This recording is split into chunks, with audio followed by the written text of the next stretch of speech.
মুদ্রা নিয়ে এসেছি মহারাজ। এসো দুই বীর সন্তান, তোমরা কৃষ্ণ বলে নাও।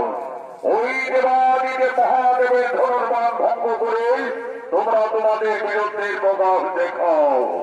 যাও ভাই কানাই, অহংকারে জর্জরিত হয়ে তোরাচারী কংসাসুর মুনি ঋষি গান্ধর্ব কাউকে জিততে পারেনি রে ভাই।